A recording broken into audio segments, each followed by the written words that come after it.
MD Assamese চেনেললৈ মই তোমালোক সকলোকে স্বাগতম জনাইছোঁ।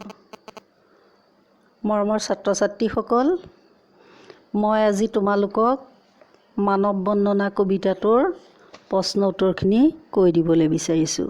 তোমালোকে মনোযোগ দি শুনিবা। পাঠভিত্তিক প্ৰশ্ন। প্ৰথম প্ৰশ্নটো চমুতৰ লিখা। মানুহেই পৰাৎপৰ বোলা কথাষাৰৰ অৰ্থ কি? উত্তৰ হৈছে পৰাৎপৰ শব্দৰ অভিধানিক অৰ্থ হৈছে শ্ৰেষ্ঠতকৈও শ্ৰেষ্ঠ আৰু পৰম সত্য। পৰম সত্য বুলিলে আমি পৰমেশ্বৰক বুজোঁ, অৰ্থাৎ ভগৱান। কবিয়ে মানুহকে শ্ৰেষ্ঠতম বুলি কৈছে কিয়নো এই বিশ্বত চিন্তা কৰিব পৰা গুণটোৰে কেৱল মানুহৰহে সম্ভৱ। অসম্ভৱ কামো সম্ভৱ কৰি তুলিব পাৰে কেৱল মানুহে।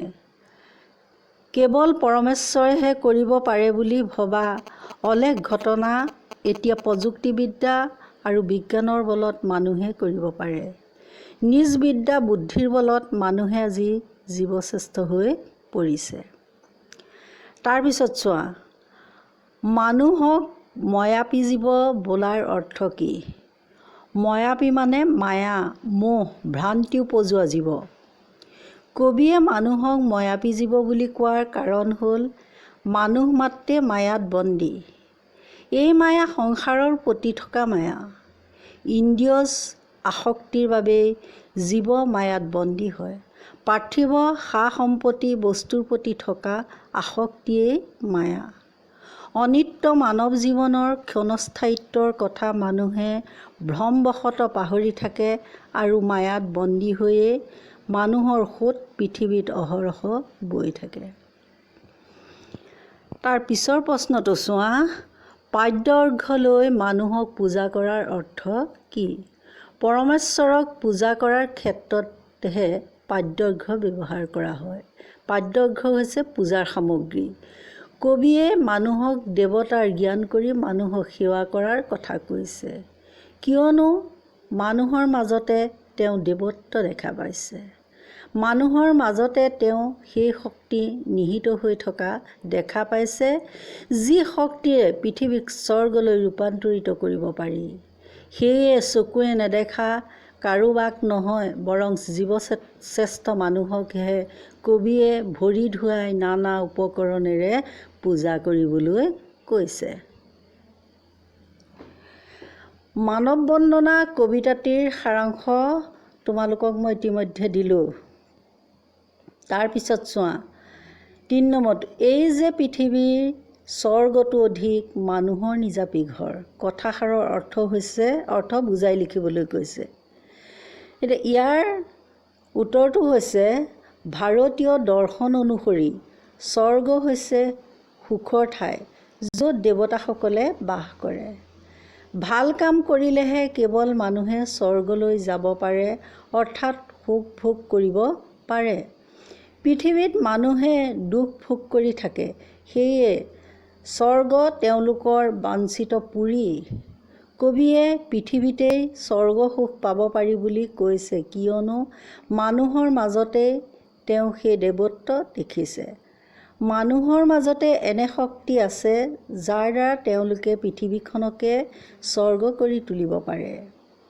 তাৰ বাবে প্ৰয়োজন কেৱল মানৱীয় আৱেগ অনুভূতি। মানুহে পৰস্পৰে পৰস্পৰক সন্মান কৰিব জানিলে মিলা প্ৰীতিৰে পৃথিৱীতেই পাব পাৰে স্বৰ্গৰ সুখ। প্ৰশ্নোত্থিত কথাষাৰি এনেধৰণে অৰ্থ ফুটি উঠিছে।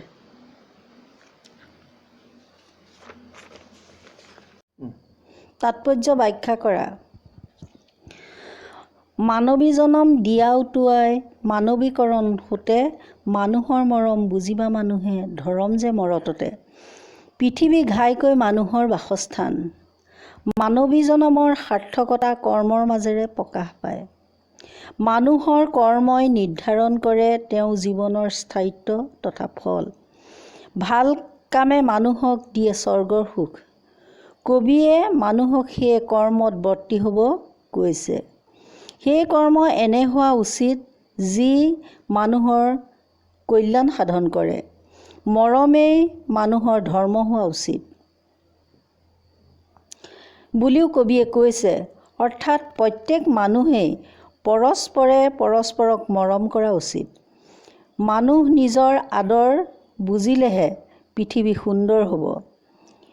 কথাফাঁকিৰ মাজেৰে কবিয়ে মানৱতাবাদৰ জয়গান গাব বিচাৰিছে। তাৰপিছত চোৱা, মানুহেই দেৱ মানুহেই সেৱ, মানুহ বিনে নাই কেও, কৰা কৰা পূজা পাদ্য অঘ্য লৈ, জয় জয় জয় মানৱদেৱ। মানুহ জীৱশ্ৰেষ্ঠ। মানুহৰ মাজত দেৱত্ব নিহিত হৈ আছে।